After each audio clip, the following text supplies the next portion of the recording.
첫날에 안 오신 분들은 첫날에 풀었던 문제들이 이제 비어 있을 거예요. 그런 것들 자유롭게 풀어보시고 개인 피드백 시간에 질문 있으시면 하셔도 돼요. 네. 그 다음에 이제 두 번째 시간에 이제 퀴즈 유형으로 넘어가 보겠습니다. 오늘 하게 될 이제 논리 퍼즐 같은 경우는 언어에서 여러분들이 이미 접해 보셨을 거예요. 그냥 단순하게는 언어보다 난이도가 높다. 유형은 똑같다. 라고 생각하시면 돼요. 자, 페이지는 어디로 가시냐면 22페이지로 가주시겠어요? 21페이지긴 한데 먼저 볼 문제가 언어 문제를 가지고 왔어요.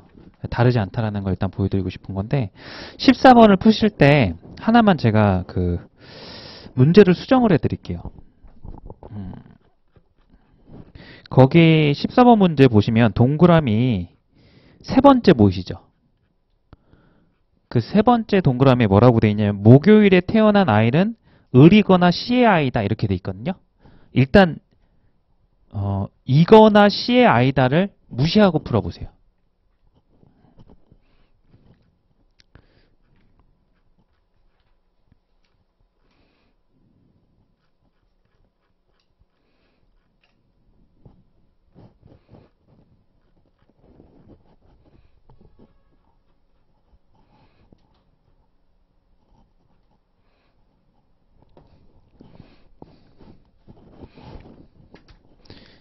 씨의 아이를 잠시 무시하고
시간 요 정도 드릴게요. 혹시 푸신 분들은 제가 이제 문제를 수정했는데 C의 아이다를 없애고 봤을 때 답이 안 되는 게 나오죠?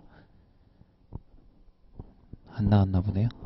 같이 보세요. 일단 제가 어떻게 해야 되는지 제안을 좀 가이드를 드릴게요.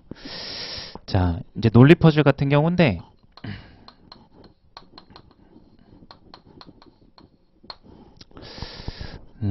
제일 첫 번째는 이게 이제 어떤 거냐면 분류 기준을 매칭하는 거거든요. 분류 기준에 따른 경우의 수 매칭. 자, 저는 앞으로 그냥 편의상 이 분류 기준의 가지수에 따라서 이거의 가지수를 요거를 차원이라고 저는 부를게요. 앞으로. 그러니까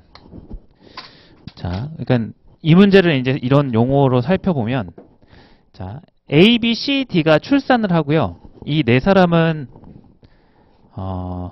월화수목에 각각 한 명씩 낳았대요.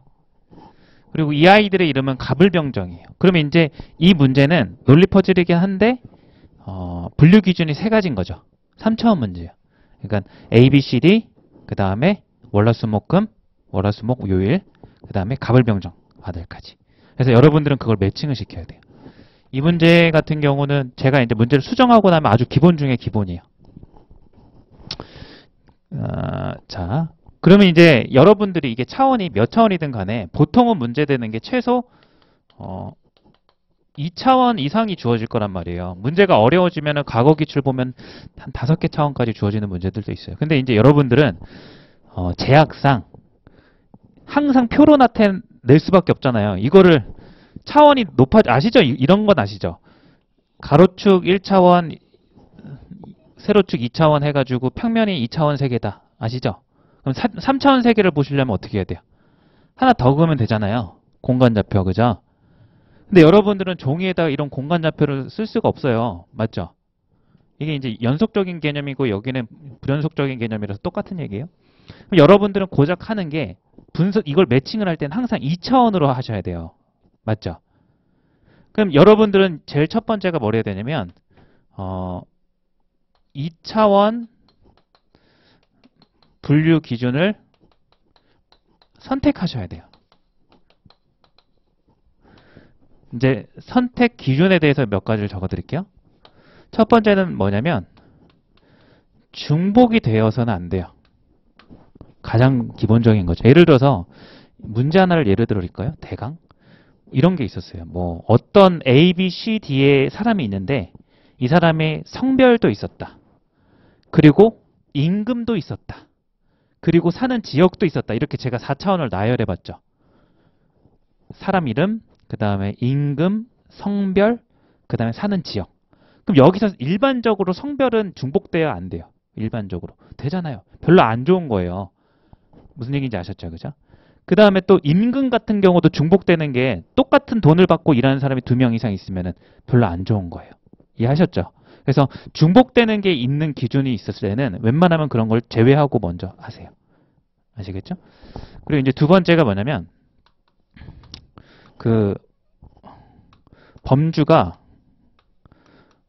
범주에 뭐라고 얘기해야 돼요?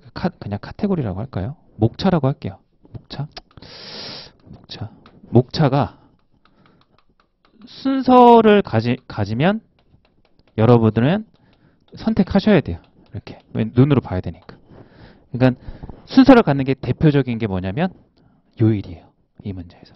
그러니까 A, B, C, D 가불병정은 뭐 그냥 연결만 시키면 되니까 순서대로 있을 필요는 없어요. 근데 요일 같은 경우는 월, 수 이게 뒤죽박죽 돼 있다고 생각해 보세요. 얼마나 헷갈리겠어요.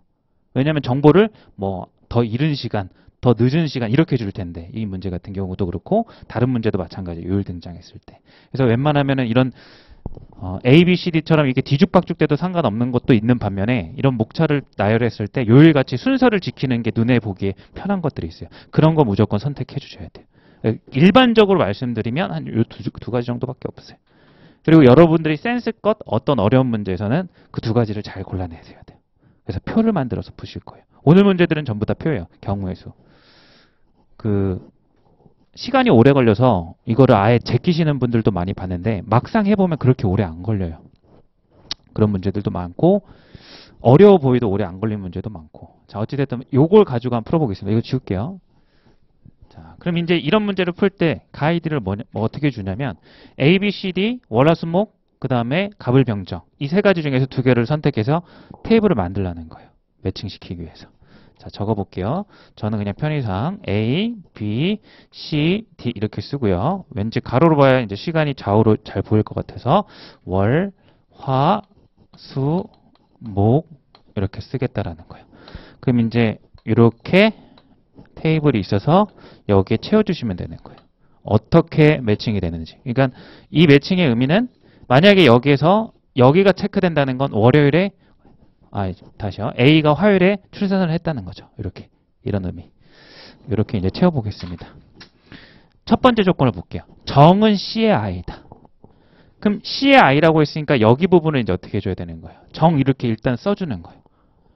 만약에 얘가 무슨 요일에 출산했는지를 알면 여기다 써줘도 상관없어요. 근데 지금 모르는 상황이니까 왼쪽에 써주는 거예요. 자, 두 번째 조건을 볼게요. 정은 갑보다 나중에 태어났다.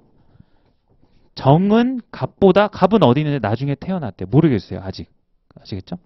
그래서 이거는 내비두시고, 요거는 이제 지워도 되는 거예요. 만약에 문제가 이게 없었다면. 다시는 안 볼 테니까. 저 정도는 한번 썼으니까. 목요일에 태어난 아이는 을이다. 그럼 목요일에 태어난 건 여기가 또 이제 뭐가 되는 거예요? 을이다. 이렇게 되는 거예요. 자, 그 다음에 B의 아이는 을보다 하루 먼저 태어났다. 이제 결정돼 버렸죠. 자, 거기 B의 아이가 어디 있죠? 여기죠. B의 아이는 을보다 하루 먼저 태어났으니까 여기에 태어난 거예요. 이렇게. 그럼 이제 이렇게 태어나는 순간부터 여기가 다 X 표시가 되는 거죠. 이렇게. 태웠죠. 그 다음에 월요일에 태어난 아이는 A의 아들이다. 월요일에 A의 아들이 태어났어요. 이렇게. 됐죠? 이렇게 될 수 없는 경우를 쥐어주는 거예요. 되었죠? 지금은 이제 쓴 게 이렇게 썼고 이렇게 썼고 자, 목요일도 이렇게 썼죠? 이제 두 번째 조건만 여러분들이 해보세요. 정은 갑보다 나중에 태어났다. 지금 확정이 안 된 게 어디예요? 여기잖아요. 여기하고 여기인 상황이죠. 어디하고 어디 나와 있죠?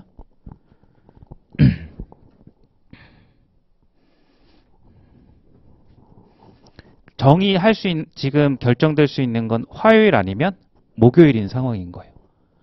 맞아요? 그럼 갑은 지금 어디 있어요? 갑은 잠시만요. 뭘 하나 또 안 쓴 것 같아. 을보다 B의 아이는 을보다. 을이 여기 있고 을보다 하나 더.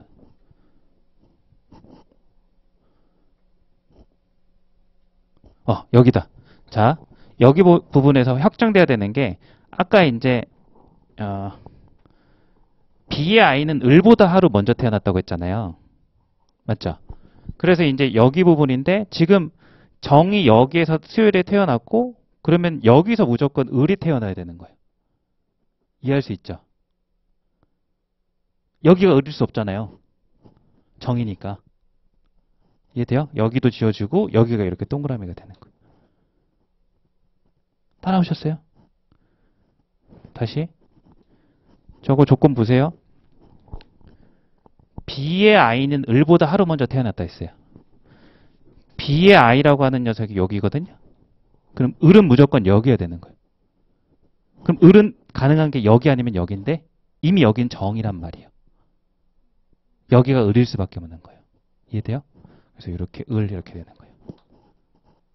그럼 저절로 여기가 이제 없어지고 이렇게 확정돼 버리는 거예요. 이해되셨죠? 그럼 이제 확인 한 번만 해볼게요. 1번. 을병 중 적어도 한 아이는 수요일에 태어났다. 자, 그럼 여기 지금 확정된 게 여기가 을 이렇게 나온 거예요. 그럼 여기가 이제 정 이렇게 나온 거죠. 그리고 정은 요것도 이제 매칭식이에요. 정은 갑보다 나중에 태어났대요. 정은 갑보다 나중이니까 갑이 여기 있어야 되겠죠. 됐죠? 다시요. 정은 화요일 날 태어났거든요. 그럼 갑보다 늦게 태어났으니까 갑은 먼저 태어나야 되니까 월요일밖에 없잖아요. 이렇게. 그래서 여기가 갑, 여기가 갑, 을평 이렇게 나오는 거예요. 그럼 요거를 가지고 여러분들이 이제 지문을 확인하시는 거죠. 자, 그럼 이제 여기서 해당이 안 되는 게 지워보는 거예요. 틀린 거. 을병 중 적어도 한 아이는 수요일에 태어났대요. 을병. 을 또는 병은 수요일. 맞죠? 또는이니까 됐고요. 일단 넘어가고요. 병은 을보다 하루 일찍 태어났대요. 병은 을보다 하루 일찍 태어났대요. 맞죠? 됐고요. 정은 을보다 먼저 태어났다. 정은 을보다 먼저 태어났죠. 맞죠? 그 다음에 A는 갑의 어머니다. A는 갑의 어머니다. 맞죠? 5번. B의 아이는 화요일에 태어났다. B의 아이는 화요일에. 이건 틀렸죠. 그래서 지금 어떻게 푼 거냐면 이 문제 풀이로 얘기하자면 이 세 번째 조건이 또는이니까 둘 다 가능하잖아요. 한 경우를 가지고 확정을 지은 거예요. 이 문제 난이도가 높은 쉬운 문제는 아니에요. 시간이 좀 걸리는데 옛날에는 딱 요 정도 수준으로 언어에서 나갔거든요. 이거 언어 문제예요. 상판이 아니라 이렇게. 그러니까 굳이 옛날하고 비교를 하자면 상판의 논리 퍼즐하고 언어의 논리 퍼즐은 뭔 차이였냐면 결정되느냐 안 되느냐의 차이였어요. 근데 이제 언어의 이런 문제가 요새의 기준으로 보면 난이도를 키워오다 보니까 상판이랑 거의 다를 바가 없어졌어요. 둘 다 확정되지 않고 확정 일부만 되고 안 되는 거 가지고 이렇게 풀어요. 아시겠죠? 자, 이거 낯설 거예요. 처음 하시는 분들은 이게 좀 어렵거든요. 하나만 더 시켜볼게요. 이번엔 여러분들이 이걸 채워보세요. 똑같아요. 지금 시 없이 가는 거예요. 시간 드릴 테니까 여러분이 직접 해보셔야 돼요. 이게 일단 익숙하지 않으면 다음 얘기는 의미가 없어지기 때문에 자, 2번이 마지막 게임입니다. 다음 넘어가기 전에 갑 똑같은 거예요. 을, 병, 정이라고 두시고 월, 화, 수, 목 채워보세요. 이거랑 똑같은 결과가 나와야 돼요. 해보세요. 이건 여러분들 지금 몫이에요. 네? 네? 이거요? 아, 네네네네, 맞아요. C 일단 지우고, C는 이 다음에 할 거예요. 네, 네 맞습니다. 목에 태어난 아이가 을이다. 이렇게. 요 문제 지금 풀어주세요. 대신에 요 테이블을 채우라는 거예요. A, B, C도 똑같이 가지 말고.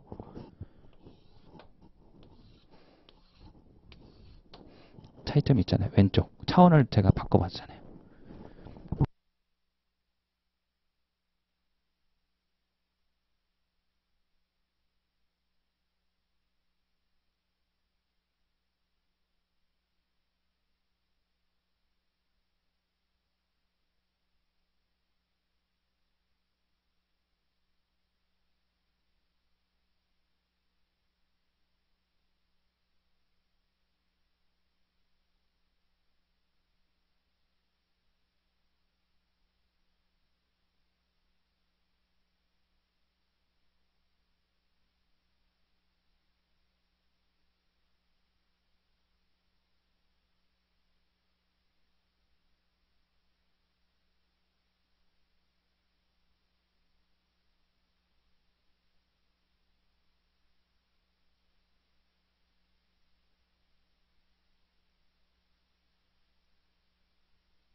가장 기본적인 게 뭐냐면 동그라미가 들어가면 그 가로와 세로에는 다 X를 치셔야 돼요.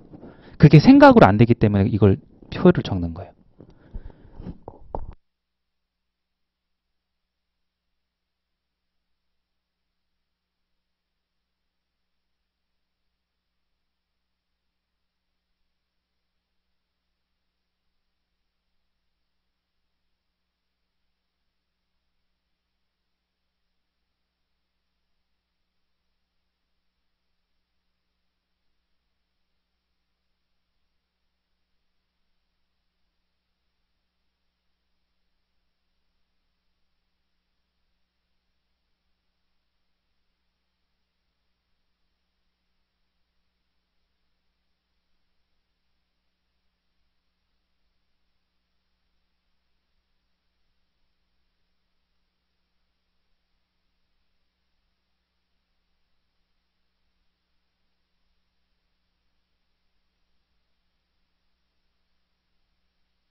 같이 한번 해볼게요. 그래도 하고는 계시네. 다 하신 분도 계시고. 자, 똑같아요. 첫 번째 조건이 정은 씨의 아들이다. 그럼 이거를 정에다가 여기에 씨의 아들이다. 이렇게 매칭을 시키면 되겠죠? 자, 두 번째 조건. 정은 갑보다 나중에 태어났다. 아직 뭔가 확정되는 게 없죠? 그래서 두 번째 조건은 아직 안 보는 거예요. 먼저 안 보는 거예요. 살려두시고. 세 번째, 목요일에 태어난 아이는 을이거나 을이다. 목요일에 태어난 거 뭐죠? 을이다. 그래서 여기가 동그라미가 먼저 채워지는 거예요. 이렇게, 이렇게, 이렇게, 이렇게, 이렇게 하시라는 거예요. 자, 세 번째, B의 아이는 을보다 하루 먼저 태어났다. 그럼 을이 여기죠? 그럼 B는 어디에 태어났다는 거예요? 수요일 이렇게. 근데 아직 여기에서는 B가 뭔지 모르니까 여기에만 매칭을 시켜둔 거예요. 자, 네 번째 했죠? 마지막, 월요일에 태어난 아이는 A의 아들이다. 여기는 이제 뭐가 매칭이 되는 거죠? A 이렇게 나오는 거예요. 그럼 지금까지 현재 확정된 건 없는 상황이에요. 그럼 지금 아직 안 본 게 뭐죠? 정은 갑보다 나중에 태어났다. 그리고 잠시만요. 아직 요것도 확정 안 되고요. 목요일에 태어난 아이는 을이거나 됐고, B의 아이는 됐고, 그 다음에 됐고. 그럼 저절로 되는 게 여기는 A, B, C는 이제 여기서 여기 결정되는 거예요. 여기가 A고 여기가 B인 상황이잖아요. 여기 C가 여기밖에 못 들어가요. 그죠? 그래서 요렇게가 체크가 되셔야 돼요. 여기가 동그라미가 될 수밖에 없죠. 이해하셨어요? 됐어요. 그럼 저절로 이렇게 채워지는 거예요. 그럼 이제 아직 안 썼던 두 번째 조건을 마지막에 읽고 마무리하는 거죠. 정은 갑보다 나중에 태어났다. 그럼 정하고 갑이 있는데 정이 여기 화요일이죠. 갑은 여기 아니면 여기란 말이야. 그죠? 여기일 수밖에 없는 거예요. 됐어요? 갑이 정, 화요일보다 먼저 태어났다. 그래서 X, X, X. 다르지 않죠? 좌우가. 연습하기 좋죠. 그래서 여러분 집에 가서 다시 한번 꼭 해보세요. 자, 아직 이 문제가 끝나지 않았죠. 이번엔 자, 뭘 지어야 되냐면 테이블은 요걸로 할게요. 갑을 병정으로 하세요. 왼쪽 다시 한번. 네, 맞아요. 여기가 세 번째 동그라미 맞아요. 자, 이번에는 이제 요걸 지우세요. 요게 없거나 해서 CI다. 그래서 목요일에 태어난 아이는 CI다. 요걸 받아들이고 푸는 거예요. 목요일에 태어난 아이는 CI다. 요거 이제 연습 한번 해보세요.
자, 같이 한번 해볼게요. 확정되지 않아요. 확정되는 부분까지 하셔야 돼요. 끝까지 안 나오셨다 해 틀린 게 아니에요. 이거는 확정이 안 돼요. 자, 해보겠습니다. 자, 첫 번째, 정은 CI다. 똑같죠? 정은 CI다. 이렇게 매칭시키고요. 두 번째, 정은 갑보다 나중에 태어났다. 됐고요, 아직. 목요일에 태어난 아이는 C다. 여기에다가 C를 매칭을 시키는 거죠. 그러면 얘랑 얘랑 연결돼서 여기가 이렇게 되는 거예요. 그러면 저절로 이렇게 X표를 여러분들이 쳐주시면 되는 거예요. 못 들어갈 때. 따라오셨죠? 그 다음에 B의 아이는 을보다 하루 먼저 태어났다. 아직 써먹을 수가 없어요. 지금 제껴놓은 조건 이 두 가지예요. 그 다음에 마지막 월요일에 태어난 아이는 A다. 그래서 월요일에 태어난 게 A다. 이렇게. 그리고 나면 이제 안 본 두 번째, 네 번째 조건을 보는 거예요. 그럼 이제 뭐가 보여야 돼요? 어떤 조건을 써야 될까요? 여기선.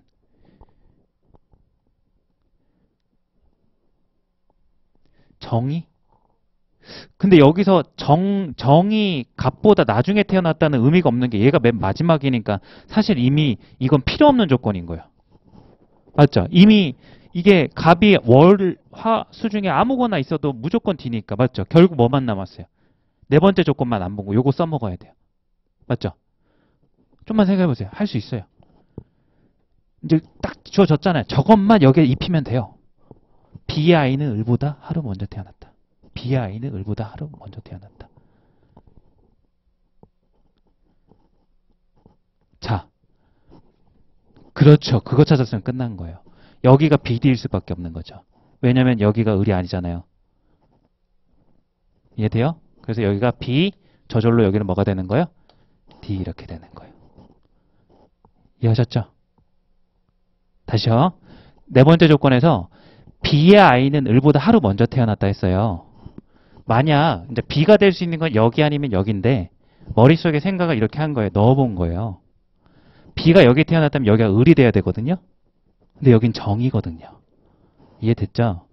그럼 여기가 이제 정해지는 거예요. B. 그 다음에 여기가 뭐? D. 그리고 을보다 먼저라는 추가적인 정보가 있으니까 여기가 을이 되는 거예요. 이해되셨어요? 그럼 여기가 수요일 날 태어나는 거예요. 위아래 이렇게 지워지는 거죠. 여기까지예요. 비슷하긴 하죠. 그죠? 요거 좀 처음부터 이거를 안 해보셨다면 이런 걸 잘할 수가 없기 때문에 조금 시간 많이 투자를 할 거예요. 오늘 요거. 자, 그래서 이제 여기 같은 경우는 다른 조건이 더 이상 없기 때문에 갑하고 지금 누가 확정이 안 된 거죠? 병이 확정이 안 된 거예요. 그래서 동그라미 X, 동그라미일지 동그라미일지는 모르는 상황인 거예요. 그 상태에서 이제 답을 묻고 있는 거예요. 한번 찾아볼까요? 요 것만 봤을 때 1번. 을병 중 적어도 하나에는 수요일에 태어났다. 을병 어딨죠? 요 둘이죠. 요 둘에서 을은 수요일 태어났잖아요. 병이 어디에 있든 간에 맞는 선지가 되는. 답은 나왔네요. 아까 이제 공통되는 걸 찾는 거예요. 이렇게. 그 다음에 이제 두 번째. 병은 을보다 하루 일찍 태어났다. 병은 을보다 하루 일찍 태어났다. 병이 여기 태어날 수는 있지만 여기도 가능하잖아요. 지금. 틀린 거야. 그래서. 자, 그 다음에 세 번째. 정은 을보다 먼저 태어났다. 정은 을보다 늦게 태어났죠. 확실히 틀리고요. 이거는. A는 갑의 어머니다. 여기 확정 안 됐다니까요. 갑은 확정이 안 돼. 틀렸고. 아까 5번은 이미 틀렸으니까 확인할 필요 없고. 이렇게 푸는 거예요. 좀 어렵죠. 그래서 이 문제를 언어 논리에서도 제끼시는 분들이 많고 상황 판단에서 시간이 오래 걸린다고 생각하셔가지고 하는데 조금만 연습해 두시면 금방 돼요. 이거. 저는 추천하는 편이에요. 의외로 저도 처음 봤을 때 이거 오래 걸리는 거에서 제껴야 되는 문제로 분류를 저도 했었거든요. 근데 막상 마스터 해놓고 보니까 얼마 안 걸려요. 그렇게. 그러니까 짧게 걸리는 건 아니지만 충분히 2분 30초 이내에 이 문제 유형들이 풀리더라고요. 대신에 차원이 4개, 5개 가는 거는 푸지 마세요. 한 3분 30초 이렇게 걸리더라고요. 그런 것들. 어찌됐든 언어에서도 나오고 상황에서 나오는 거니까 절대 이 유형을 버리고 하면 한 시험 문제에 거의 못해도 한 4, 5개는 버린다 생각하는 거죠. 준비하셔야 될 것 같아요. 자, 어찌됐든 문제풀이는 요로 하고요. 테이블을 채우는 거고 비슷한 문제를 상판에 이제 또 나와 있으니까 풀어볼게요. 앞 페이지 보시면 14번 문제가 나와요. 자, 조금 가이드를 드릴게요. 그럼 여기 같은 경우는 문제를 같이 한번 보시면 다음 근거로 판단할 때 옳은 것을 찾아라. 갑을 병정 이렇게 되는데 갑이 안녕. 나는 지난 주말에 하루에 당일치기로 서울 여행 다녀왔는데 서울에는 눈이 예쁘게 내려서 너무 좋았어. 주말에 어디 있었니? 주말에 갔다 왔다 그랬죠. 그죠? 뭐 토요일이나 일요일에 갔겠죠. 나는 서울에 블라블라블라 병도 뭐 블라블라블라 블라블라. 지금 딱 요 정도만 읽어봐도 주말 중에 토요일인지 일요일인지 이런 걸 모르는 거잖아요. 그렇죠? 그럼 이제 3차원 맞죠? 갑을 병정이라는 사람과 그 다음에 토일이라는 날짜와 그리고 그때 다녀온 지역 서울, 부산, 광주, 뭐 강릉 이런 거 등장하고 거기다 날씨까지 등장하니까 이건 4차원이긴 해요. 그럼 여기서 피해야 될 테이블이 뭘까요? 날씨죠. 둘 다 눈 왔을 수도 있잖아요. 중복되잖아요. 그죠? 어, 저라면 그냥 요일과 사람 이름으로 그냥 간단히 갈 것 같아요. 자, 그래서 테이블을 이렇게 암묵적으로 동의합시다. 갑, 을, 병, 정. 이렇게 해서 토, 일 이렇게 잡으시고 여기를 한번 지역 이름을 써서 한번 채워보세요. 이렇게 모순되는 것끼리 이렇게 좌우로 해보시고.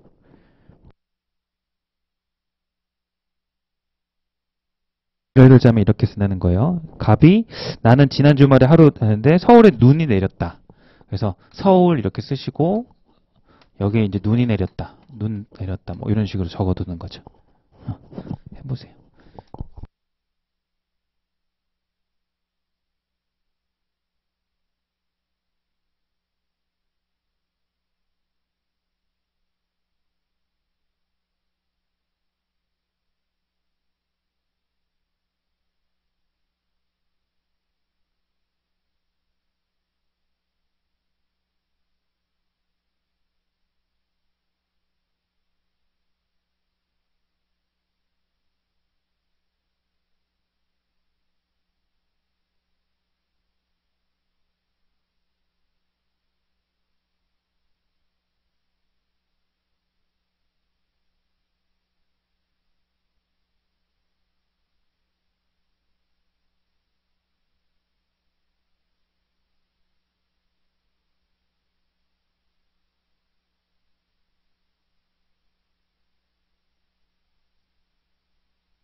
같이 한번 보겠습니다.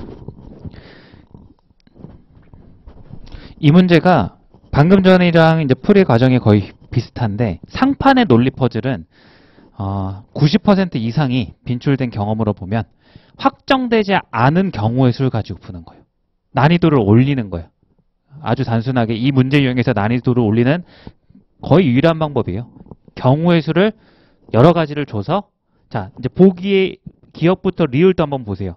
어떤 특정 사실을 묻는 게 아니라 보시면 뭐뭐 했다면 추가 정보를 주죠. 그러니까 추가 정보를 넣어서 확정되는 걸 나아가라는 소리지 이거를 넣기 전까지는 확정되지가 않아요. 그러니까 어저께 했던 얘기랑 약간 비슷하거든요. 어저께 제가 경우의 수 얘기를 하면서 곱이 규칙성이 깨지는 걸 직관적으로 느껴야지 이런 걸 할 수 있다라고 했잖아요. 그러니까 여러분들이 어디까지가 확정이 되고 어디까지가 확정되지 않는지에 대한 감각이 있어야 돼요. 그러니까 제가 도출을 중요시하는 게 확인으로만 가면 이거에 부합하는 표 하나만 그려놓고 풀면 아까 같이 5번 빼고 다 맞는 결과가 나오는 거예요. 이전 문제. 무슨 얘기인지 이해하셨죠? 그러니까 이전에는 거의 이런 문제들이든 경우의 수 문제들이든 확인의 전략으로 그냥 거꾸로 집어넣어서 찾아서 풀면 문제를 풀 수 있게 됐다면 요새는 그렇게 풀면 문제가 해결이 안 되게끔 나와요. 그러니까 좀 이걸 전반적으로 다가갈 줄 알아야 돼요. 도출해내야 돼요. 자, 같이 한번 보겠습니다. 안녕, 나는 지난 주말에 다녀왔는데 서울에 눈이 예쁘게 내렸대. 그래 주말 얘기를 하는 거죠. 다른 거 읽을 필요 없죠. 서울에 눈이 내렸다. 이 정도면 됐죠. 갑은. 그리고 을 같은 경우는 서울과 강릉 하루에 모두 다 두 곳 다 눈이 예쁘게 내리더라. 모순되지 않죠. 근데 결정되는 건 아직은 없어요. 병은 부산과 강릉을 하루씩 있었는데 하늘에 눈을 보지도 못했대. 그러면 이제 여러분들이 을과 병이 뭔가 배치가 된다는 걸 느끼셨을 거예요. 왜죠? 을과 병의 입장에서는 둘 다 동일한 강릉이라는 곳을 다녀왔는데 그 날씨가 달랐잖아요. 맞죠? 그럼 여러분들이 이제 이 둘에서 얘네 둘은 강릉을 간 날짜가 다르다라는 걸 정도로 생각할 수 있을 것 같아요. 아직 배정은 못하지만요. 그 다음에 더 읽어보시면 정은 광주에 하루에 있었는데 해만 쨍쨍하고 눈은 안 내렸어. 그리고 그날 뉴스를 보니까 부산에도 광주처럼 눈은커녕 쨍쨍하더라. 그래서 정 같은 경우는 부산은 다녀오진 않았지만 정에 의해서 부산과 광주에 눈이 내리지 않았다라는 정보를 얘기를 하고 있는 것 같아요. 자, 마지막에 갑은 내가 서울에 있던 날 뉴스 봤는데 광주에도 눈이 내리고 있다고 했어. 그럼 또 배치되는 게 나오죠. 누구죠? 갑하고 정이죠. 요렇게. 갑하고 정이 지금 어떤 지역? 광주를 놓고서 한 사람은 눈이 왔다 그러고 한 사람은 눈이 안 왔다 했으니까 절대 같은 날에 갈 수가 없는 거예요. 이해되셨죠? 그죠? 자, 이제 채워보겠습니다. 그럼 보기에 추가적인 정보 없이요. 이거 각주도 읽어야죠. 주말 동안 눈이 내린 날은 하루 종일 내렸고 하루 종일 내리지 않았다. 이제 모순 방지 별 의미 없고. 자, 체크를 해보면 갑은 결과적으로 마지막 줄까지 갔을 때 갑이 만약에 토요일에 갔다면 광주에도 눈이 왔을 거다. 이제 OX만 체크할게요. 이렇게 써볼 수 있을 것 같아요. 맞죠? 그러면 이제 이거와 반대되는 논리로서 정이잖아요. 바로 가시면 정이라고 하는 녀석의 주장을 봤더니 나는 광주에 하루 있었는데 해가 쨍쨍하고 눈은 안 왔대. 그럼 여기가 정은 다른 날 갔겠죠. 일요일날 광주 이렇게 됐죠. 그 다음에 하나 더 얘기할 수 있나요? 정은 그리고 부산도 안 왔죠. 그리고 같은 날 뉴스를 봤으니까 여기에도 부산이 눈이 안 왔다. 이렇게 얘기를 할 수 있을 것 같아요. 이 정도 갑정을 봤어요. 그리고 이제 하나 의문이 드실 텐데 여기에서 갑이 토요일인지는 모르죠. 일요일일 수도 있죠. 그래서 이거는 이렇게 써놨지만 머릿속의 생각은 이걸 언제든 돌릴 준비를 해야 되는 거예요. 그리고 이 정도 읽어보시면 이게 다른 날인 중요한 거지 토요일은 별로 중요하지 않겠다. 왜냐하면 이게 요일이 3개 이상이었으면 매칭이 완벽한 매칭 문제가 맞는데 2개잖아요. 그냥 이거 바꾸면 되니까 굳이 새로운 테이블을 쓸 필요는 없는 거예요. 경우를 수를 나눠서. 자, 그러고 나서 이제 봅시다. 을과 병을 결정을 지어줘야 되는데 왜 결정이 안 되는지 여러분들이 체크를 해줘야 돼요. 나는 서울과 강릉을 모두 다녔는데 눈이 예쁘게 내리더라. 그럼 여기 테이블에서 을의 주장을 여기에 매칭을 시켜보기 위해서 딱 보는데 서울이 눈이 여기 왔잖아요. 그럼 을이 여기 서울 다녀갔네요? 라고 하면 틀리는 거예요. 부합은 하지만 그게 다는 아니에요. 여기도 서울에 눈이 왔을 수도 있잖아요. 이해돼요? 경우의 수가 2개 다 가능하네라는 걸 느껴줘야 돼요. 결정되는 게 아니라 두 가지 다 가능하다라는 걸 생각을 해줘야 돼요. 됐어요? 자, 그 다음에 병도 한번 볼게요. 나는 부산과 강릉에 하루씩 있었는데 하늘에서 눈을 보지도 못했대. 그러면 이제 병은 을하고만 반대되는 것만, 강릉이 반대되는 것만 알지. 을이 결정돼야 병도 결정되는 거 맞죠? 그래서 이제 이렇게 내비두는 거예요. 하지만 생각은 여기까지 이렇게 채우셨으면 을과 병이 어떻게 결정되지 않는지를 여러분들이 찾아내셔야 되는 거예요. 생각하고 있어야 되는 거예요. 정리 한번 할게요. 을 다시. 을이 왜 결정되지 않아요? 눈이 토요일 날 오긴 왔어요. 갑에 의해서. 그죠? 근데 여기도 왔을 수도 있으니까 을이 다녀간 날짜가 여기일 수도 있지만 여기일 수도 있기 때문에 결정이 안 된 거예요. 맞죠? 그 다음에 병은 부산에서 눈을 안 봤으니까 마찬가지예요. 여기서 병은 입장에서는 눈이 안 왔으니까 여기인 것 같은데 부합은 하지만 여기도 부산은 안 올 수도 있으니까 뭔가 비슷한 구조죠. 그걸 가지고 내려가는 거예요. 이해하셨어요? 자, 그 다음에 이제 내려가서 이제 보기를 하나씩 확인하겠습니다. 이제 기억 같은 경우는 뭐뭐 한다면 추가 정보를 안 줬기 때문에 그냥 단순하게 쉬운 거 확인하라. 이거 채웠냐? 아주 단순한 고작 주어진 조건으로 채울 수 있는 건 이게 단데 이거 채웠냐라고 묻는 게 기억 같아요. 광주에는 지난 주말 중 하루만 눈이 내렸다. 광주는 결정이 되어 있죠. 뭐 이게 토일은 아니고 일토라고 하더라도 광주는 갑과 정에 의해서 하루만 눈이 내렸다는 걸 확인할 수가 있을 거예요. 이해됐죠? 자, 그래서 이제 오른손지가 됐고요. 니은 보기를 한번 볼게요. 지난 주말 중 하루만 서울에 내렸다면 이게 원했던 거예요. 느껴지죠? 아까 얘기를 하고 이걸 보니까 딱 이게 연결이 되잖아요. 이게 없어가지고 결정이 안 됐다는 거예요. 하루만 서울에 눈이 내렸다면 아까 얘기했던 을이 눈이 예쁘게 내렸다 해서 여기가 부합하는데 여기도 내릴 수 있어서 결정이 안 되는데 이제 여기라고 얘기할 수 있는 거죠. 무슨 얘기인지 이해해요? 그래서 자, 니은 얘기를 하는 거예요. 니은이라면 니은에 서울이 여기에 눈이 올 수밖에 없는 거죠. 그리고 저절로 여기는 서울에 다른 요일에는 안 오게 되는 거죠. 이렇게. 이해하셨나요? 왜냐하면 하루만 일 중 하루만 눈이 왔다라고 했으니까. 이 말이 필요했던 거예요. 결정되기 위해서. 자, 더 읽어보면 부산에도 지난 주말에 하루만 눈이 내렸다. 그러면 이제 을이 여기 있게 되면 이제 병이 결정되니까 딱 지어봅시다. 그럼 을 입장에서는 강릉을 여기 모두 다녀왔거든요. 다시 읽어보시면 서울과 강릉을 한날에 다녀왔다고 했어요. 그러면은 이때 눈이 내렸거든요. 근데 병을 보시면 이제 병은 달라요. 부산과 강릉을 한날에 다녀온 게 아니라 교차해서 갔다 왔어요. 그죠? 그러면 날씨가 눈이 강릉에 안 왔으니까 요때 날씨하고 달라야 되니까 강릉은 어디가 되는 거예요? 요때는. 그렇죠. 강릉이 이제 다른 날 여기에 안 와야 되는 거예요. 그럼 요 토요일에는 어딜 갔다 와야 되는 거예요? 병은? 부산에 갔다 와야 되는 거예요. 부산 같은 경우는 눈이 왔나요? 안 왔나요? 눈이 안 왔죠. 이렇게. 그래서 이제 맞아요? 틀려요? 부산은 둘 다 안 오게 된 거예요. 이 경우에서 확정되는 거예요. 자, 이렇게 됐죠. 그 다음에 디귿도 한번 가볼게요. 요거를 이제 색깔을 바꾸고 싶은데 색깔이 한정돼서 지워도 되죠? 저는 지울게요. 여러분들은 뭐 옆에다가 새롭게 쓰셔도 되고. 이제 새롭게 문제가 시작해요. 또 디귿. 지난 주말에 하루만 부산에 눈에 내렸다면 아까 원했던 게 이거잖아요. 그죠? 부산 여기 일요일 날 안 내렸단 말이에요. 그러면 하루만 내렸다면 언제 부산이 눈이 내렸겠어요? 여기죠. 그죠? 여기에 부산에 이제 여기다 아래다 일단 써놓을게요. 부산에 여기에 눈이 왔을 텐데 그러면 병을 한번 볼까요? 부산 다녀온 게 병이니까 을병 중에 병은 부산을 간 날에 눈을 보지 못했다고 했어요. 그러면 이제 병이 갔다 온 날은 토, 일 중에 어디가 되는 거예요? 일이 되는 거죠. 됐죠?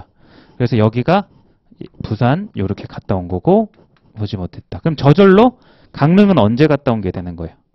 토요일에 이렇게. 강릉은 토요일 날 갔다 온 거예요. 그리고 눈이 오지 않았죠. 여기 보시면. 그러면 이제 을은 나오죠. 여기는 눈이 예쁘게 내렸으니까 을은 언제 갔다 온 거예요? 몰아서 서울과 강릉을 갔다 왔는데 여기 갔다 오게 된 거예요. 눈을 봤으니까. 그래서 서울에도 여기는 눈이 오고 강릉에도 눈이 온다. 이렇게 채워지는 거예요. 됐어요? 좀 어렵죠, 그죠? 그래서 이제 확인해 보는 거예요. 갑과 을이 서울에 있었던 날은 다른 날이다. 갑과 을이 서울에 있었던 날은 다른 날. 맞다 이거예요. 됐죠? 그 다음에 리을. 지난 주말 동안 하루만 서울에 눈이 내렸다면 니은하고 똑같네요. 아까 했던 거 이제 재활용하시면 되겠네. 이렇게 다시 지우시고. 자, 하루만 서울에 눈이 여긴 거죠. 그럼 여기는 이제 서울에 눈이 내렸어요? 안 내렸겠죠? 그럼 여기 부분은 서울이 또 내리지 않은 상태에서 내렸다면 확정을 또 지어볼게요. 서울 다녀온 게 을이잖아요. 서울과 강릉 하루 모두 다니는데 두 곳 다 눈이 예쁘게 내리더라. 그럼 여기 서울. 아까 문제 이어서 푸시면 되겠네요. 릴 같은 경우 적어놓은 게 있으니까. 서울에 여기에 눈이 왔고요. 다녀왔고요. 을은 한 번에 같은 날 갔다 왔으니까 강릉도 눈이 이렇게 왔어요. 근데 병은 눈이 안 왔으니까 강릉에 요 날에 강릉을 갔다 왔고요. 그래서 안 오고 부산은 요 날에 이렇게 갔다 왔을 거예요. 아까 니은 풀 때 적어놨던 거 똑같은 거예요. 한 번 더 한 거예요. 자, 그랬을 때 리을을 이제 읽어보시면 병이 부산에 있었던 날과 정이 광주에 있었던 날. 병이 부산에 있었던 날은 토요일이고요. 그리고 정이 광주에 있었던 날은 여기 일요일이죠. 다른 날 맞죠? 이렇게. 그래서 니은, 리을을 한 번에 푸시는 게 좋았겠네요. 가정이 같으니까. 이게 이제 저는 지워서 그러는데 여러분들은 요거 하시고 디귿 풀 때는 오른쪽에 다시 쓰셔서 푸셔야 돼요. 그죠? 자, 그 다음에 오른쪽 문제 같은 경우는 한번 풀어보세요, 여러분. 이제 매칭까지는 아니고 이것도 어떻게 보면 경우의 수를 다 나열한 상태에서 안 되는 거 소구하고 경우의 수를 확정 짓는 거잖아요. 그 논리는 똑같으니까 28번이 좀 더 쉽거든요. 근데 형식은 조금 달라져요. 쉽다 보니까 달라진 거고요. 차원이 줄어들어가지고. 그래서 한번 풀어보세요, 일단. 28번.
풀어볼게요. 자, 답은 기억 하나 맞습니다. 1번. 이제 세 개의 과일 상자가 있는데 사과배 상자 이렇게 나와 있죠. 그래서 조건은 하나예요. 되게 이제 이전 문제들에 비교해서는 조건이 적다라는 건 차원도 적죠. 이름표하고 내용물 2차원이에요. 그래서 아주 어떻게 보면 기본적인 건데 이 자체가 낯설어서 안 될 수도 있는 거니까 접해 보다 보면 이 습관이 계속 들이다 보면은 이런 문제 정도는 아마 가볍게 나중에 하실 거예요. 자, 여기도 사과, 배, 일부러 좀 처음엔 어렵게 풉니다. 우리 풀이 일관성을 위해서 더 쉽게도 보여드릴게요. 그리고 사과, 배라고 이렇게 써둘게요. 연습을 위해서. 여기는 이름표가 되는 거고요. 여기는 이제 이름이 똑같아서 굳이 목차 씁니다. 그리고 여기는 내용물을 쓴다는 거죠. 겹치더라도. 그래서 여기도 사과, 배, 그 다음에 사과, 배 이렇게 나올 거예요. 조건은 하나예요. 이름표에 붙은 것과 내용물이 일치하지 않는다. 맞죠? 거기 보시면은 동그라미 밑에서 두 번째 그거 하나밖에 없어요. 그럼 여러분들이 가능한 걸 여기에 채우시면 돼요. 사과에는 무조건 사과가 안 들어가는 거잖아요. 그죠?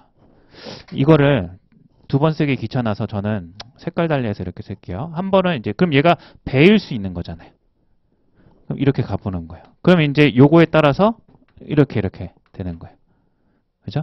그럼 배 안에 들어갈 수 있는 게 뭐죠? 이때? 여기는 원래 못 들어갔고 사과배 안에 사과배 못 들어간단 말이에요. 그러니까 처음에 지울 때 이 조건을 보고 요 세 개를 먼저 지우고 시작하는 것도 괜찮은 방법일 것 같아요. 그럼 결정되는 게 이렇게 돼버리는 거예요. 이렇게. 아이고 죄송합니다. 자꾸 마지막 걸 동그라미 안 치네. 이렇게. 이해되셨죠? 그 다음에 똑같이 가볼게요. 이런 경우도 있죠. X 하시고 여기가 X고 여기가 동그라미일 수도 있죠. 그러고 나면 이제 여기 X 되고 저절로 여기 동그라미 채워지고 여기는 X가 되고 동그라미 이렇게도 되는 거예요. 경우의 수가 두 가지라는 거죠. 이해돼요? 이렇게 이제 매칭을 시켜놓고 이제 읽어보시면 기억 사과와 배 상자에서 과일 하나를 꺼내 들었는데 확인한 결과 사과라면 사과와 배 상자에서 과일 하나를 꺼내 들었는데 그게 사과라면 요거 둘 중에 둘 다 가능한데 요거 얘기하는 거죠. 하얀색을 쫓아가 보면 사과 상자에는 배만 들어있다. 사과 상자에는 배만 들어있다. 맞는 선지가 되는 거예요. 이렇게 됐죠? 그 다음에 니은 배 상자에 과일 하나를 꺼내 들어 확인한 결과 배라면 배 상자에 배가 들어있대요. 요건 안 되잖아요. 그죠? 배가 가능한 건 여긴 가능하죠. 내용물이 사과배 둘 다 있으면 여긴 거잖아요. 그죠? 그럼 어디예요? 또 하얀색 물어본 거예요. 따라왔죠? 그래서 배라면 사과 상자에는 사과배가 들어있다. 사과 상자에는 사과배가 들어있다. 아니죠. 배 들어있죠. 배만 들어있죠. 틀린 거예요. 쉽죠? 디귿번 사과 상자에는 과일 하나를 꺼내 확인한 결과 배라면 사과 상자에는 요게 배라는 소리는 요 둘 다 가능한 거 맞아요? 디귿은? 둘 다 생각하면서 배 상자에는 사과만 들어있다. 배 상자에는 사과만 들어있다. 노란색은 맞지만 요 하얀색일 때 틀린 거죠. 만 때문에 틀린 거예요. 만 때문에. 사과만 배랑 같이 들어있을 수 있어서. 이렇게 2차원은요. 근데 지금 연습 삼아서 이전 풀이랑 똑같이 푼 거고요. 자, 저희가 이런 테이블을 가로 세로 2차원으로 푸는 건요. 여기에 새로운 걸 적어서 3차원을 해결하기 위함이에요. 근데 애초에 이 문제는 2차원이니까 굳이 이런 걸 OX로 쓰는 게 불편해지잖아요. 그죠? 그러니까 이런 거예요. 저희는 실제 접근할 때 3차원을 2차원으로 접근하죠. 4차원을 2차원으로. 그러니까 높은 차원을 조금 낮은 차원으로 시각적으로 보려고 하는 거예요. 그럼 애초에 이 문제가 2차원인데 2차원 다 쓸 필요 없어요. 1차원이면 돼요. 사과, 배, 배 이렇게 쓰시고 1차원이니까 가로 세로 쓰지 마시고 아래다 그냥 쓰시면 돼요. 이게 이름이고 여기 내용물이 가능한 게 뭐예요? 사가 못 오니까 배 쓰시고 그 다음 배일 때 내용물은 여기 배는 사과 엔 배가 안 되니까 무조건 여기가 사과 엔 배다 이렇게 쓰시면 되고 그 다음에 여기가 남은 거 사과 이렇게 넣어주시고 그 다음에 여기가 사과 엔 배 이렇게 쓰시고 배 안 되니까 배는 무조건 여기고 사과가 이렇게 돼서 이 두 가지 경우밖에 없다. 여기서 확인하셔도 훨씬 쓰기 불편하잖아요. 시간 허비되니까. 실전에서 저는 이렇게 푸는데 이게 다르지 않다라는 거예요. 결국 차원 분류 기준에 따라서 매칭시키는 거예요. 여러분들이. 자, 그리고 하나만 더 제가 강조할 점. 저는 이 문제를 봤을 때 너무 반가웠어요. 이런 건 알아두셔야 돼요. 제가 생각했을 때. 이거는 이 조건이 이게 뭐냐면 경우의 수에서요. 다 세는 거거든요. 이제 경우의 수랑도 이어질 수도 있는 건데 예를 하나 들어드릴게요. 첫 번째 A, B, C, D를 의 모자가 A, B 소문자로 이렇게 되어 있거든요. 선물이라고 합시다. 선물. 자, 하나 물어볼게요. 요 A, B, C, D가 선물을 준비했는데 이거를 선물을 다시 되돌려주는 방법은 몇 가지죠? 준비하고서 되돌려주는 방법.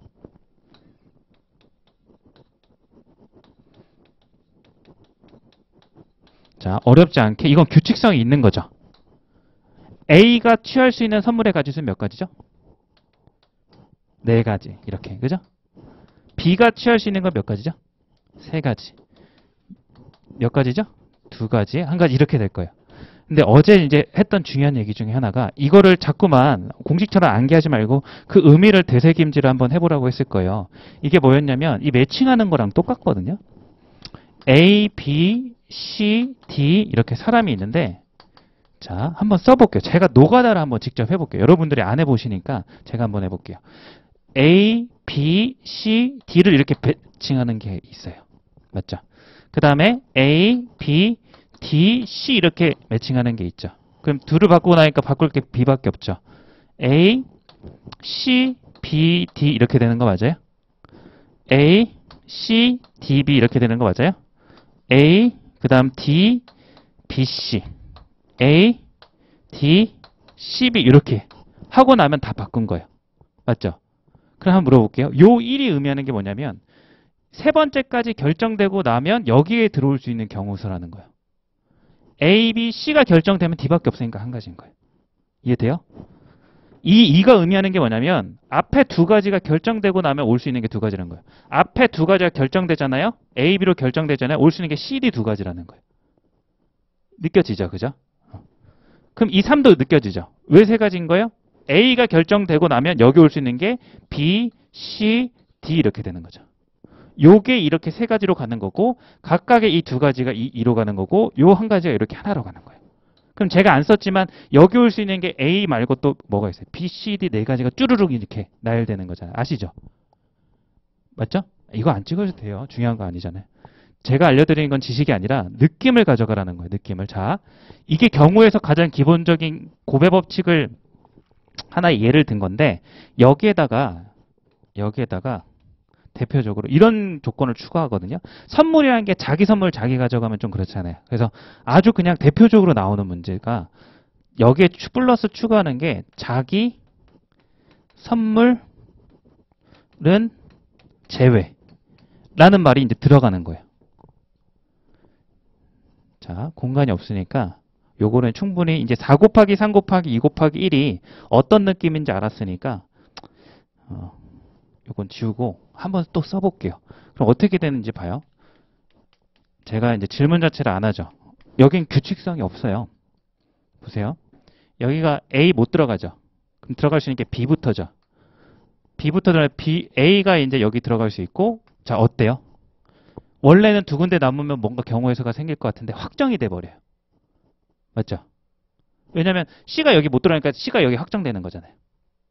이렇게 D, C 이렇게 되는 거예요. 그러니까 제가 경우의 수를 여기까지 딱 확인하고 나면 여긴 결정돼 버리는 거예요. 맞죠? 그 다음에 고작 바꿀 수 있는 게 이 2번째라는 거예요.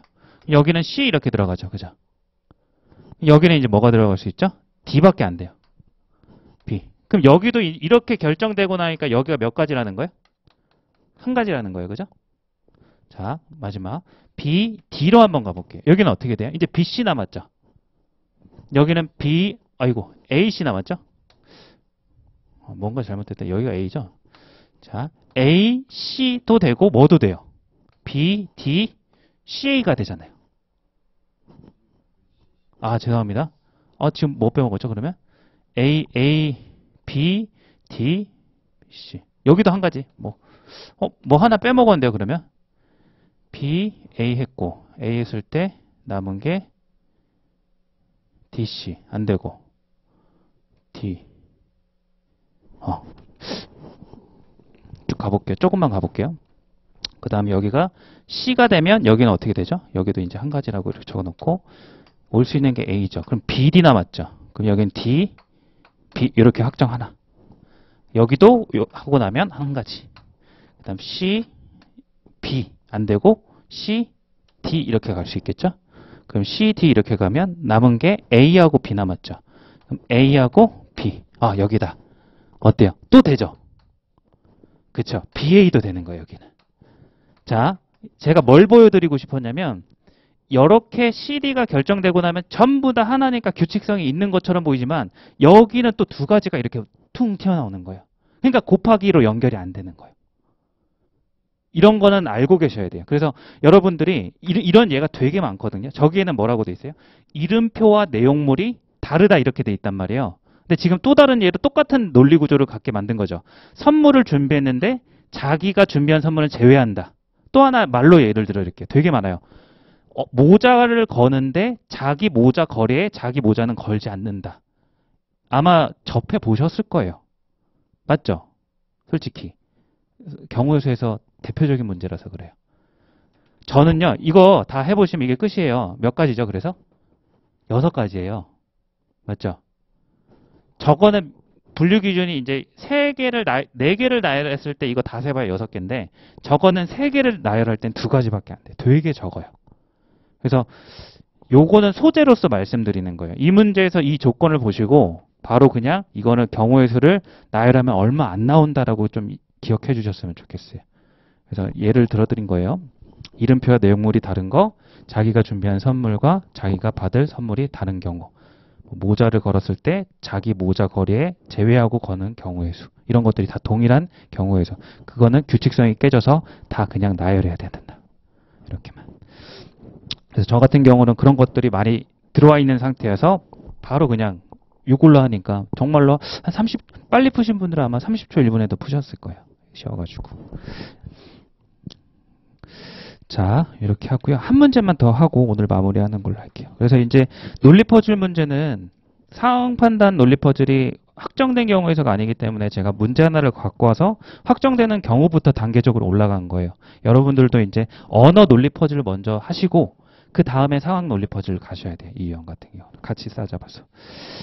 자, 이제 유형적으로 나뉠 수 있는 건 전부 다 봤고요. 이제 남은 퀴즈 문제들은 이제 유형을 분류하기가 애매하고 약간 아이디어적으로 접근을 해줘야 돼요, 여러분들이. 그래서 이제 쉬운 문제도 있고 어려운 문제도 있습니다. 하나만 풀고 마무리할게요. 그 페이지 24페이지 한번 가보시면 13번 문제 있습니다. 오늘은 쉬운 거 하나 하고 갈게요. 자, 요거 한번 풀어볼게요.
얘기할 게 사실 없고요. 그 시계가 12시 정각이라고 한번 해볼게요. 그랬을 때 비의 시계는 1분 느려진대요. 그럼 정확한 시각으로 24시간, 즉 다음날 정오가 12시가 됐을 때 비의 시계는 이제 몇 시가 되는 거죠? 이제 그쵸? 24분이 느려지는 거죠. 그러면 12시 24분이 되나요? 자, 그 과정을 한번 생각해 보세요. 시간이 흘러요. 정오에서 1분이 흐르게 되면 자, 정확한 시계 길이는 연속적으로 계속 동일한 시각을 나타내죠. 근데 1분이 느려져요. 차이가 생겨요. 그러면 1초가 흐르는 순간 오차가 생기는 거예요. 미세하지만. 맞죠? 그러면 1시간이 지났을 때 1분이 느려져서 1시간 1분이 된단 말이에요. 그럼 그 과정 속에서 둘이 일치한 시간이 있었을까요? 오차가 생기고 쭉 벌어지는 거예요. 맞죠? 그럼 2시간이 지나게 되면 어떻게 해요? 마찬가지죠. 1분의 오차가 2분으로 늘어나는 것뿐이죠. 그럼 그걸 24시간까지 간다고 생각해봐요. 일치하는 적은 없고 24분의 오차가 생기는 것뿐이에요. 시간이 일치하려면 그 오차가 정확히 얼마가 돼야 돼요? 24시간이 돼야 되는 거예요. AM, PM을 나누자면 그게 없다면 12시간인 거고요. 무슨 얘기인지 하셨죠? 그죠? 근데 이제 여러분들 이걸 생각하시면 좋잖아요. 고장난 시계가 있고요. 정확한 시계가 있어요. 얘네들은 언제 일치할까요? 그쵸? 이런 말 있잖아요. 고장난 시계도 하루에 2번은 맞는다. 이거 생각하셨으면 저는 딱 이거 생각나는데 고장난 시계는 하루에 2번은 맞는다. 방금 1분 오차 생긴 거는 절대 만날 일이 없죠. 한동안. 5분도 마찬가지겠죠. 그죠? 그러니까 가장 하루에 2번 일치한다는 건 오차가 있는 것보다 나은 거예요. 이해돼요? 저는 이거를 풀면서 이건 진짜 좀 개인적인 거예요. 뭐가 생각났냐면 그것 떠올리다. 저희가 이런 원리들을 언제 사용하나 봤더니 아이들을 잃어버릴 때 조언할 때 쓰더라고요. 부모님들이 어디 놀러가서 잠깐 화장실 갔다 오면 아이한테 뭐라 그러죠? 어디 가지 말고 가만히 있어라고 하잖아요. 그죠? 최악의 상황이 뭐예요? 애들이 돌아다닐 때, 내 움직임과 다르게 움직일 때가 최악의 상황인 거예요. 뭐 굳이 이제 개인적인 소감이 그때 들었던 약간 생각이고요. 이 문제 같은 경우는 그것만 떠올리시면 하루에 2번은 맞는다만 떠오르시면 그냥 답은 고장난 시계예요. 맞죠? 그러면 그 가장 안 좋은 건 뭐예요? 아주 미세하게 오차가 나는 것들. 오래 복귀하는데 오래 걸리는 것들이겠죠. 1분이겠죠. 뭐 계산이 필요해요. 이런 아이디어라는 거예요. 이런 것들은 어떻게 해요? 이제 번뜩 생각이 나도록 기도를 해야 될까요? 이런 문제들은 제가 해설할 때 참 애매한 게 이게 뭔가 강의를 한다는 게 전이가 돼서 그게 답습이 돼서 내가 잘 못하는 것들도 맞출 수 있게끔 실력 향상이 가능한다는 전제하에 하는 거잖아요. 근데 이런 거 같은 경우는 진짜 본인의 연역적 사고 능력에 진짜 온전히 따르는 것 같아요. 그래서 이 문제 자체로 놓고 이거를 푼다 못 푼다 비관하지 마시고 이제 그동안 상황 판단이든 뭐든 연역적 사고가 개입되는 문제들이 많잖아요. 지금 봐보니까 자료 해석도 많았고 상황 판단도 많잖아요. 그걸 할 때 머리가 아프죠. 저는 이렇게 생각해요. 머리가 아플 때 여러분들이 자꾸 그게 포기해서 그래요. 회피하니까 그거를 키울 순간들을 자꾸 회피하니까 그게 안 키워진 거예요. 저는 정말로 이렇게 생각해요. 헬스 근육 키울 때도요. 고통이 있을 때 근육량이 늘어나잖아요. 그걸 좀 약간 즐겨주셔야 돼요. 변태 같은 소리긴 하지만 진짜로 피셋 이런 문제들을 조금 정복하시려면 공부하실 때 스트레스 온다고 그냥 여기서 놓아버리거나 회피하게 되면 계속 능력이 연역적 사고 능력은 거기에 계속 머물러 있는 거예요. 그러니까 평소에 이제 수학 공부를 하던 그래서 이과 학생분들이 조금 잘하시는 경향이 있죠. 해왔으니까 그 연역적 사고 능력을 많이. 그래서 조금 훈계 아닌 훈계를 좀 하게 되는데 죄송합니다.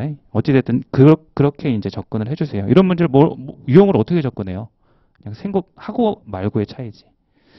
어찌됐든 이렇게 해서 강의는 마무리하는 걸로 하고 이제 피드백을 받고 끝내겠습니다.